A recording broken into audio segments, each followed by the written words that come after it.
పెద్ద హీరోల సినిమాలు అనుకోకుండా వాయిదా పడడంతో బాక్సాఫీస్ వద్ద చిన్న హీరోల సినిమాలు క్యూ కట్టాయి. దీంతో ఆగస్టు 15 పబ్లిక్ హాలిడే పురస్కరించుకుని ఒకటి కాదు రెండు కాదు ఏకంగా 15 సినిమాలు ఒకేసారి రిలీజ్ అయ్యాయి. వాటిలో 3 తెలుగు, హిందీ, తమిళ్, కన్నడ పరిశ్రమకు చెందిన చిత్రాలు ఉండగా 2 మలయాళ పరిశ్రమ చిత్రాలు, ఒక హాలీవుడ్ చిత్రం కూడా ఉంది. ఇక మన తెలుగు చిత్ర పరిశ్రమ సినిమాల విషయానికి వస్తే డైరెక్టర్ పూరి జగన్నాథ్ తెరకెక్కించిన డబుల్ స్మార్ట్, హరీష్ శంకర్ తెరకెక్కించిన మిస్టర్ బచ్చన్, జూనియర్ ఎన్టీఆర్ బావమరిది హీరోగా వచ్చిన ఆయి చిత్రాలు పోటాపోటీగా ఒకే రోజు విడుదలయ్యాయి. వీటితో పాటు హీరో చియాన్ విక్రమ్ నటించిన తంగలాన్ మూవీ కూడా తెలుగు ప్రేక్షకులకు మరో ఆప్షన్ గా మారింది. దీంతో సినీ ప్రియులు ఈ వీకెండ్ ఏ మూవీకి వెళ్లాలా అనే కన్ఫ్యూజన్ లో పడ్డారు. అందుకే మీకోసం క్లుప్తంగా తెలుగు చిత్రాల రివ్యూ. ముందుగా డబుల్ స్మార్ట్ చిత్రం విషయానికి వస్తే హీరో రామ్ స్మార్ట్ నటన తప్ప పెద్ద కొత్త అంశాలేమీ లేవు. అదే ఆసక్తి లేని స్క్రీన్ ప్లే, సాగదీత సన్నివేశాలతో పూరి తన ఫ్యాన్స్ ని మరోసారి నిరాశపరిచాడు. ఇక రవితేజ మిస్టర్ బచ్చన్ మూవీ విషయానికి వస్తే హీరోయిన్ అందాలు,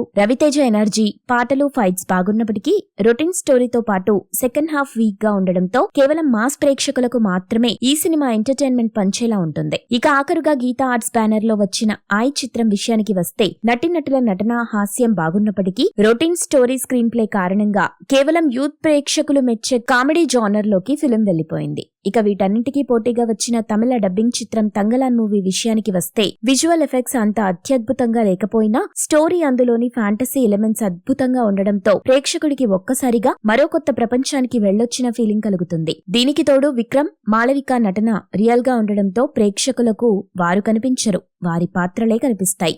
సో అర్థమైందిగా ఈ వీకెండ్ ఏ చిత్రానికి వెళ్తే బెటర్ అనేది. కాబట్టి డిసిషన్ మీదే, కానీ రివ్యూ మాత్రం మాది. మీరు ఇలాంటి ఇంట్రెస్టింగ్ న్యూస్ అప్డేట్స్ మరిన్ని తెలుసుకోవడానికి ఇప్పుడే మా ఛానల్ ని లైక్ చేయండి, ఫాలో చేయండి, సబ్స్క్రైబ్ చేయండి.